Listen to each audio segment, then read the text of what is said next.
louange appartient à Allah. Nous remercions Allah subhanahu wa ta'ala.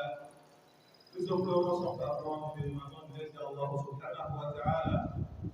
J'atteste qu'il n'y a point de divinité qui mérite d'être adorée, si ce n'est qu'Allah. Je témoigne que le messager d'Allah, le prophète Muhammad sallallahu alayhi wa sallam, est le messager d'Allah et son serviteur. Qu'Allah multiplie le salat et la paix sur lui, ainsi que sur les membres de sa famille et tous ses compagnons. Le professeur à l'Islam, je vous demande, ainsi qu'à ma propre personne, la crainte d'Allah subhanahu wa ta'ala. Craignez Allah subhanahu wa ta'ala. Craignez Allah subhanahu wa ta'ala comme il est dit. Le professeur à l'Islam, aujourd'hui, la plupart des musulmans, ou bien on va dire la majorité des musulmans aujourd'hui, ont compris la signification du mot d'adoration. Le mot adoration, cette signification-là, on l'a mal compris. L'adoration, c'est quoi l'adoration quand tu poses la question? Même, parmi même les musulmans qui ont appris, ils vont te dire l'adoration, c'est l'acte que Allah aime et qu'il accepte. Tout acte ou bien toute parole que Allah aime et que Allah accepte, c'est ça l'adoration. Mais maintenant dans la pratique, dans notre société aujourd'hui, nous quand tu demandes la plupart des gens l'adoration, ils vont te dire l'adoration c'est de prier, de faire les zakat, de faire le siyam, de faire les zikr d'Allah, de venir à la mosquée. Oui, nous connaissons l'islam. Ça c'est de l'adoration. C'est une partie d'adoration, mais l'adoration ne se limite pas seulement. Car la prière, si on globale toute la prière que on fait, 5 prières continues que nous faisons, si on imagine, c'est peut-être 1 heure du temps dans toutes 24 heures. Si j'en prends compte, c'est 1 heure du temps. Le reste du temps là, c'est comme ça avec l'adoration, c'est seulement ça. Si on regarde le Siyam, le mois de Ramadan, c'est 1 mois. Après cet 1 mois, le reste de tout, 11 mois de l'année, il n'y a plus d'adoration. Si on regarde le Ramadan et le Hajj, c'est 1 fois dans ta vie. Donc le reste de ta vie, il n'y a plus d'adoration. Si on regarde le Zakat, c'est 1 fois dans l'année. Donc l'adoration ne se limite pas, c'est la réponse. L'adoration, c'est quoi? L'adoration, c'est d'adorer Allah subhanahu wa ta'ala, de devoir soumettre à la loi de tout ce que Allah aime et qu'il a fait. Tout ce que Allah aime et qu'il a fait, c'est ce qui est l'adoration. Donc, ça enveloppe toute ta vie. Toute la vie des croyants, c'est l'adoration. Même le commerce que tu es en train de faire, si tu es un commerçant, si tu es un autre métier, tant que tu es dans, tu es en train de chercher la subsistance pour vivre, ou bien pour vivre ta famille, tu le vas avec l'intention de l'adoration. Ça, c'est là qu'on a une adoration. Car la vie des musulmans, c'est l'adoration. Donc, on ne doit pas se limiter à ça. Parce qu'aujourd'hui, beaucoup de musulmans aujourd'hui se disent que l'adoration, quand tu vas les voir, dans la mosquée, ils prient. Peut-être qu'ils sont hors de la mosquée. Le comportement, c'est pas ça. Alors que le musulman, c'est quelqu'un dont le comportement doit être exemplaire dans la société. Tu vas être quelqu'un d'exemple dans la société. Comme avant, les gens qui nous ont précédés dans ce pays-là même, en cas, il y a des choses quand tu dis même à les non-musulmans, ils vont dire non, un musulman ne fait pas ça. Non, un musulman ne fait pas ça. Parce que quoi? Nos grands-parents qui étaient là, qu'est-ce qu'ils faisaient? Ils ne se limitaient pas parce qu'à la mosquée, c'est le mort. Ils ne mangent pas l'argent des Indiens, pas de mort. Ils ne volent pas, ils ne mentent pas. Dans la société, quelqu'un de confiance, les gens ont confiance à lui. Et c'est ça l'exemple des musulmans. C'est ça l'adoration, mes frères et sœurs, l'islam. Celui qui va se mettre à prier, bien sûr, la prière c'est l'adoration. Mais quand tu sors hors de la mosquée, on n'a aucune différence entre toi et un homme musulman, votre comportement, il n'y a pas de différence.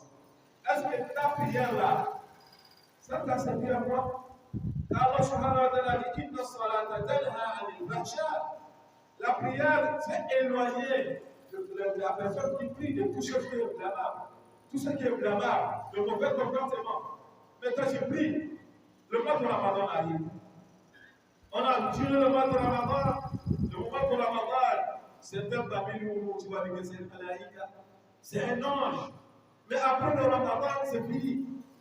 Donc pour lui, l'adoration est fixée seulement dans le Ramadan. Après le Ramadan, tout ce que le pouvoir fait, il va le faire. Il va continuer à faire le zina. Il va continuer à avoir le vin. Il va continuer à voler. Il va continuer à mentir. Il va continuer à tromper. Pourquoi l'adoration, c'est seulement dans le mois de Ramadan?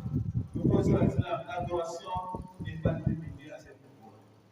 Qu'est-ce qu'on dit? L'adoration, c'est quoi? Il faut connaître le sens de l'adoration elle-même d'abord. Le sens de l'adoration, c'est d'adorer et de se soumettre. Tu dois se soumettre dans la volonté d'Allah subhanahu wa ta'ala. Maintenant, la soumission là, c'est que sur quoi? Sur ce que Allah aime et ce qu'il a créé. Tout ce que Allah aime, toi tu vas aimer ça. Ce que Allah subhanahu wa ta'ala a fait, c'est ce que tu vas le mettre en pratique. Parmi les paroles, parmi ce qui doit être dans le cœur, parmi les actes qui doivent être pratiqués. C'est ça l'adoration d'Allah subhanahu wa ta'ala. Et dans cette adoration-là, il y a des adorations comme la prière. Mais la manière que donne la prière, il y a aussi le bon comportement. Dans cette adoration-là, il y a le jeûne de mois de Ramadan, mais dedans aussi, il y a le bon comportement qui est al-amana, quelqu'un de confiance. Dans cette adoration-là, il y a le zakat. En même temps, dans notre adoration, il y a toujours dans cette adoration-là, c'est quelqu'un qui ne mange pas l'argent d'autrui, il ne gaspille pas l'argent d'autrui. Vous connaissez l'islam. L'islam, revenons à la vraie sens de l'islam. Revenons vers Allah subhanahu wa ta'ala. Vous allez voir comment la société va se transformer. Si Wallahi, le musulman se met à pratiquer l'islam comme Allah subhanahu wa ta'ala l'a demandé, en faisant les ibadat qui est les adorations et les actes qui est le bon comportement sur à toi-même, en même temps la relation entre toi et d'autres personnes, entre toi et ton voisin, entre toi dans ta commerce, la manière de parler, dans notre famille, de mettre revenir l'islam dans notre famille, vous allez avoir que l'islam va transformer cette société-là.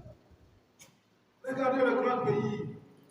Ce qu'on nous dit, l'islam n'a jamais, l'islam ne s'est pas éparpillé dans le monde entier avec les pays, comme ce que le pouvoir nous dit à chaque moment. Wallah, l'islam s'est éparpillé avec les commerçants purs. Le plus grand pays aujourd'hui du monde musulman, c'est l'Indonésie. Le plus grand pays par le nombre de musulmans, c'est l'Indonésie. On n'a jamais fait le djihad en Indonésie. On n'a jamais fait le djihad. C'est les commerçants qui sont sortis dans le pays musulman pour aller à l'Indonésie avec leur bon comportement. Tellement que ce sont les gens, leur relation avec les gens étaient bien. Les habitants de l'Indonésie se sont convertis en islam. Même ici, dans le pays que nous vivons. Mais nos grands-parents qui sont venus ici, aujourd'hui, le nombre de musulmans se sont multipliés. C'est quoi? C'est par leur comportement. Par leur comportement que la société s'est changée. Aujourd'hui, bien, les musulmans, on devient même plus nombreux qu'avant. Mais on voit que la société ne change pas. On doit se demander à nous-mêmes. Est-ce que réellement, on pratique l'islam comme il le faut? On doit revenir à cela. De pratiquer l'islam dans notre comportement, l'islam dans nos maisons, l'islam dans la rue, l'islam dans ton magasin, l'islam dans ton atelier, l'islam dans ton garage. C'est avec ça qu'on va transformer la société. Ya Allah subhanahu wa ta'ala nous transforme. Barakallahu li wa lakum fil Qur'an al-azim. ونفعني وإياكم بما فيه من الآيات والذكر الحكيم. أقول قولي هذا وأستغفر الله العظيم لي ولكم ولسائر المسلمين من كل ذنب فاستغفروه إنه هو الغفور.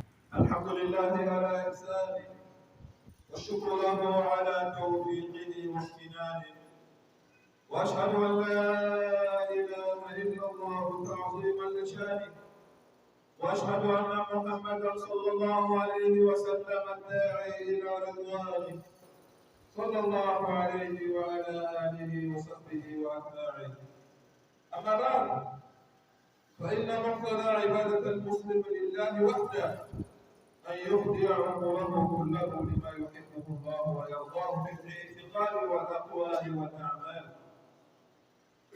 وأن يكيف حياته وسلوكه وفقا لهداية لحد الله وشرعه فإذا أمره الله أو نهاه أو أحل له ما حرم عليه كان موقفه في ذلك كله سمعنا وأطعنا وقالك ربنا وإليك المصير. Toute louange appartient à Allah. Nous remercions Allah subhanahu wa ta'ala. Nous implorons son pardon. Que Allah multiplie son salut et sa bénédiction sur le prophète Mohammed sallallahu alayhi wa sallam ainsi que sur le membre de sa famille. C'est dans l'islam. Le musulman, c'est quelqu'un dans la vie. Il vit selon la loi d'Allah subhanahu wa ta'ala. Il est soumis à la volonté d'Allah, tu n'as pas de volonté. Et tu es soumis qui a la volonté d'Allah, pas pour une autre personne. C'est ça le tawhid. Dès qu'il y a la volonté d'Allah, c'est que Allah veut et c'est que Allah a vu. Tu ne suis que ce que Allah t'a ordonné. Non, tu ne suis pas ton patient.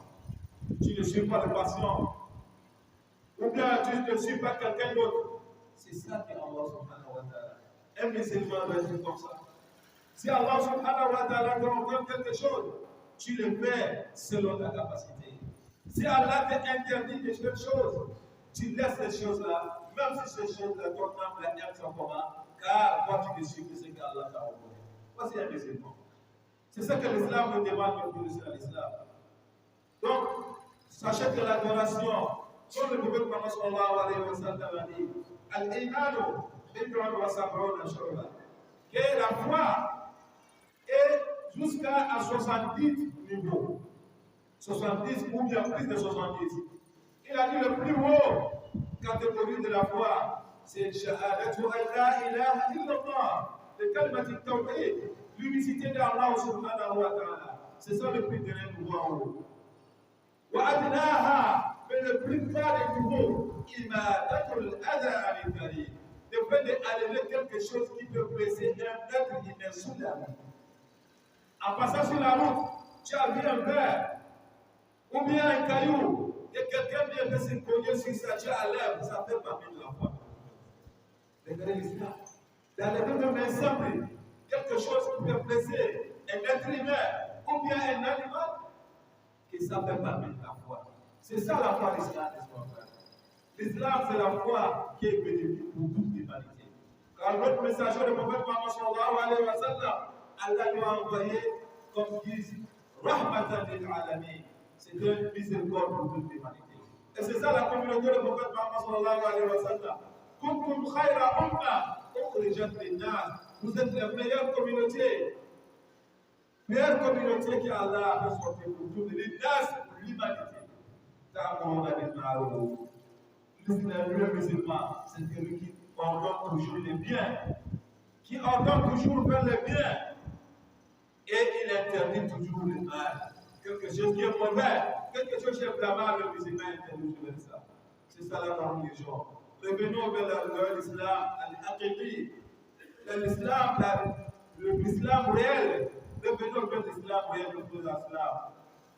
Pour revenir vers l'islam réel, le premier, c'est d'apprendre la religion de l'islam. Si tu n'apprends ta religion, même Allah, qui est notre Seigneur, si tu ne connais pas, pourquoi tu peux l'adorer? Si tu ne connais pas Allah subhanahu wa ta'ala, pourquoi tu peux dire Seigneur, ce Seigneur-là, pour faire l'islam? Donc, le plus grave de ces défauts-là, c'est l'ignorance dans l'islam. L'ignorance dans la religion. On se dit aujourd'hui que la religion, c'est les imams qui doivent connaître la religion, le prédicateur qui doit connaître la religion. On peut dire l'islam, c'est faux. Il y a la jurisprudence dans l'islam. La jurisprudence, ça là, c'est pas obligatoire sur tout le monde. Comment diviser les zakats? Comment diviser l'héritage? Ça là, Allah n'a pas obligé sur tout le monde. Ça là, on est résolument occupé de faire. Mais connaître ta religion, connaître ce qui est halal, ça c'est interdit, ça n'est pas interdit. Ça là, toute chose que tu vas faire, est-ce que tu connais? Est-ce que Allah a un ordre sur cette chose-là? Un musulman doit connaître ça pour l'islam. Que Allah nous guide dans le droit chemin. Que Allah subhanahu wa ta'ala nous guide dans le droit chemin. Allahumma